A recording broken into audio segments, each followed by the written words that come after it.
Regreso ya con José Ramón Martel, estamos en YouTube.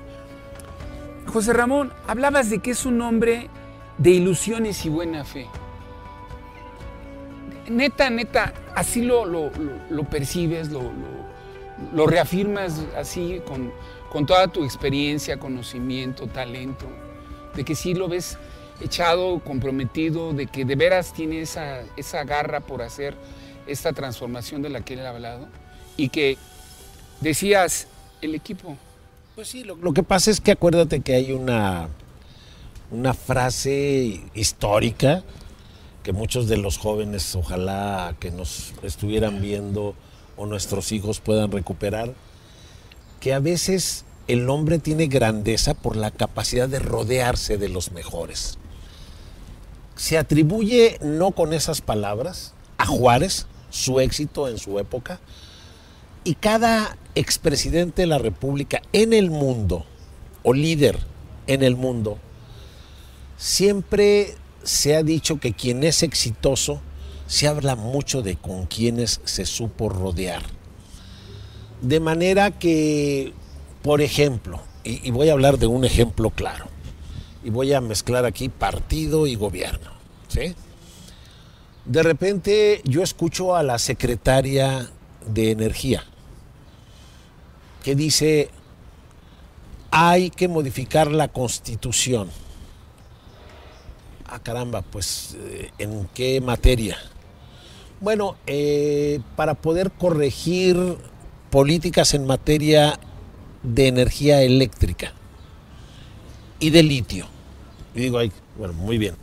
¿Y cuáles son los argumentos que escucho, Juan, que se expresan en el porqué? Lo que yo le he escuchado, que resulta muy interesante para mí, es que ha dicho que hay una serie de contratos que ella califica como demasiado ventajosos de algunas empresas extranjeras en materia de energía que celebró la Comisión Federal de Electricidad. Y entonces mi mente no alcanza a medir las proporciones. Si tú tienes un contrato con tu casera o yo tengo un contrato con un proveedor de servicios, no necesito modificar la Carta Magna para poder hablar de que es un contrato mal hecho, mal elaborado, ventajoso. Y hay instancias a las cuales acudir para poder arreglar este contrato que ella nos dice que seguramente el director de Comisión Federal de Electricidad le informó, le comparte de que es ventajoso.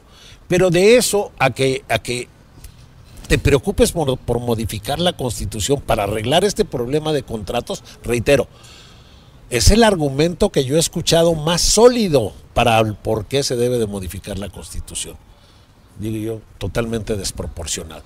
Afortunadamente, cuando esta iniciativa salió, mezclo a partido, para poder modificar la Constitución en este país, resulta que se necesita las 2/3 partes de tanto los diputados federales como los senadores para que pueda haber una modificación constitucional. Y de repente resulta que no le es suficiente al partido en el gobierno con sus aliados y necesita acudir a otras fuerzas. Y sale el señor presidente de la República y hace una convocatoria específica y clara, no sé si recuerdes, no sé si quienes nos están viendo lo recuerdan, pero dijo el presidente, voy a invitar al PRI para que vote por nuestra iniciativa. Sí, claro. Palabras más, palabras menos, ¿no? Dijo, van a estar acá con nosotros, ¿no? Y entonces... No dijo, voy a invitar, dijo, bueno, ahí tendremos también el apoyo de los déjame priistas. ser muy, porque no me acuerdo de la literalidad, déjame ser muy sencillo en lo que digo. Dijo que iba a convocar a los priistas, ¿no? ¿Con qué palabras? Invitar... Nunca dijo instruir, ¿eh? No, bueno... Esa sí no la empleó. No, nunca dijo dijo. Les voy a decir que... Pero se planteó, y yo sentí en ese momento, y lo conozco de primera mano, que ante lo que muchas veces se pensó de que se obsequiaría al PRI con una mayoría calificada, incluso por mi partido, de repente surgieron los diputados y hablaron entre sí y hablaron muchos de ellos con tu servidor, y manifestaron totalmente su desacuerdo con docilidad, y voy a emplear esa palabra que espero que no sea ofensiva, o con ductilidad, o sin diálogo previo, estaban dispuestos a ir a una reforma constitucional. Y desde luego que manifestaron su oposición, porque además los documentos básicos del PRI obligan a actuar diferente a una presunción de reforma constitucional como la que se pretendía. Entonces ahí digo yo, ¿qué le pasó al señor presidente? ¿Le dijeron que sí se podía fácilmente contar con el PRI? ¿Quién se lo dijo? ¿Quién le llevó el mensajito, no? No sé quién se lo dijo. Por eso te digo que veo a un presidente lleno de ilusiones, lleno de buena fe, pero seguramente de repente se encontraron que los legisladores, primero en la Cámara de Diputados, y por cierto, hace 2 días, en la Cámara de Senadores con contundencia dijeron, para esta reforma no cuenten con nosotros. No porque los legisladores de oposición no estén dispuestos a dialogar con el presidente de la República. En este país siempre entre poderes se ha dialogado. Me pareció que fue una actitud de dignidad de decir, también tenemos un punto de vista diferente. Claro, ahora nos vamos a ir con el famoso Parlamento abierto, que es un buen método de consulta. Rubén Moreira, que es mi amigo, tiene una obligación como presidente de la Junta de Coordinación Política, realizará seguramente su reunión de Parlamento abierto. Sin embargo, ya sabemos que hay una oposición en la persona de los diputados federales, en la persona de los senadores, mujeres y hombres, que están dispuestos a decir su verdad y a expresar su congruencia ideológica de acuerdo al respeto que les merecen los documentos básicos del partido que los postula. Qué bueno que tocas el tema, qué bueno que tocas el tema, porque esto es abrir, amigos, la conversación, la charla, entrevista con José Ramón, al fondo del asunto. No es un asunto de obediencia, ni es un asunto de sumisión. Es un asunto de que hay un contrapeso, porque vivimos en un país democrático, y además quiero mencionar y recordar que José Ramón Martel habla con estos elementos porque ha sido diputado federal 2 veces y vicecoordinador de la fracción priista en la Cámara de Diputados. O sea, es una gente avesada que conoce de la técnica jurídica y del derecho parlamentario. Y ahorita ha ahondado en un tema que es más de fondo. Parece que el presidente no tiene un buen, quiero pensar, asesor en materia constitucional que le dijo, oye, no es necesario reformar la Constitución para arreglar esos contratos, ¿no? Están en otro orden, en una regla reglamentaria o en otro tipo de leyes, pero no hay que reformar la Constitución. O en una decisión entre las partes de controversia, ¿no? No, que eso. Entre la Comisión Federal de Electricidad y sus proveedores de este servicio de energía. Así es. Con instancias legales a las cuales me imagino que pueden acudir. Claro. Oye, pero tienes razón en algo que dijiste y déjenme platicarles algo, Juan. Me tocó ser vicecoordinador de la Cámara de Diputados, por cierto, con un hombre impresionantemente de buenas hechuras, que era mi coordinador, que es Francisco Rojas, donde después de nosotros en el 2009, ¿sí?, teníamos la mayoría legislativa en el PRI. Y tenemos un presidente de la República, o sea, es decir, en división de poderes, el Ejecutivo era del PAN. En el Legislativo la mayoría era del PRI.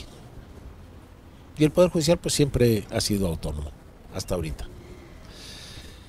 Y nosotros llegamos a dialogar infinidad de veces por algo que debe de hacerse entre poderes, que es buscar el interés de la nación, el interés superior de la gente, el poder lograr platicar con un presidente de la República sobre su punto de vista como ejecutivo con su equipo. Y nosotros como legisladores darle el nuestro. Y llegamos a muy buenos acuerdos. Y el país caminó y transitó. Y el país creció. Creció en lo económico, creció en combate a la pobreza, creció en muchas cosas. Porque el equilibrio de poderes implica un diálogo necesario, pero nunca con sumisión de poderes, que es lo que a veces no se quiere entender, que cuando un partido está en el Ejecutivo y está en el legislativo como plena mayoría, no necesariamente tiene que haber sumisión. Y de eso puedo hablar de historia, ¿eh? Tú tuviste aquí hace pocos días a un entrañable amigo mío, César Augusto Santiago. Él y yo, en la prehistoria, fuimos líderes, fuimos diputados federales. Y algún día el hombre presidente de la República de nuestro propio partido, don José López Portillo, presentó una iniciativa de ley que a los diputados, entre ellos a César y a tu servidor, no nos parecía adecuado.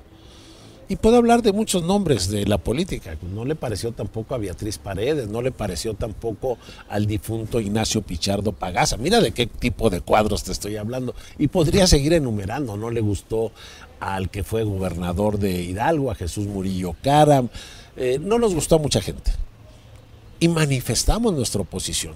Cuando siempre se ha dicho pues que el legislativo es sumiso ante el ejecutivo cuando pertenece a su propio partido. No debería de ser. El legislativo debe de tener una conciencia sobre qué va a pasar con la trascendencia cuando una ley se modifica y cómo va a afectar a la gente, a los ciudadanos en lo cotidiano, en lo de día tras día. No sé tú qué pienses, pero a mí me parece que lo que debe de prevalecer sí es un equilibrio de poderes, un diálogo entre poderes, pero sobre todo siempre buscando no la imposición, sino democráticamente qué es lo mejor para el país, qué es lo mejor para los ciudadanos. Se escucha romántico, lo es, pero eso es lo que debería de hacerse. Lo mejor para México. Y con este comentario de José Ramón Martel, vamos a hacer un breve corte. Lo mejor para México. Palabras sabias, contundentes, lo mejor para México, lo mejor para ti, para mí, para los que nos escuchan, para los que nos siguen en Facebook y en YouTube. Y miren, hago una reflexión rápida porque vamos a un corte. Este espacio busca de fondo traer, invitar, acompañarnos con actores políticos, y lo voy a decir así, hacedores de la historia, porque intervienen en la construcción de estos mecanismos constitucionales que hacen mejor nuestro diario vivir o lo empeoran muchas veces así también. Y es trascendente esta charla porque vamos a entrar ya en otra parte de este tema que tiene que ver con la parte ideológica, que tiene que ver con la relación con los partidos políticos y tiene que ver con esta iniciativa de diálogo que la carta que le mandó Santiago Krill al presidente, ¿no? Que nos dé esta opinión. Yo ya ayer la leí en la noche, me pareció un poco romántica, bueno, la política también es romántica, pero en esta convocatoria de que sentémonos a platicar, sentémonos a hablar y a dialogar. Pero vamos a un corte y regresamos para seguir con la charla con José Ramón Martel López. Y ese López no tiene que ver nada con otros López. No, sí tiene que ver con los López de mi familia. Nada más. Bien. Vamos a un corte y regresamos.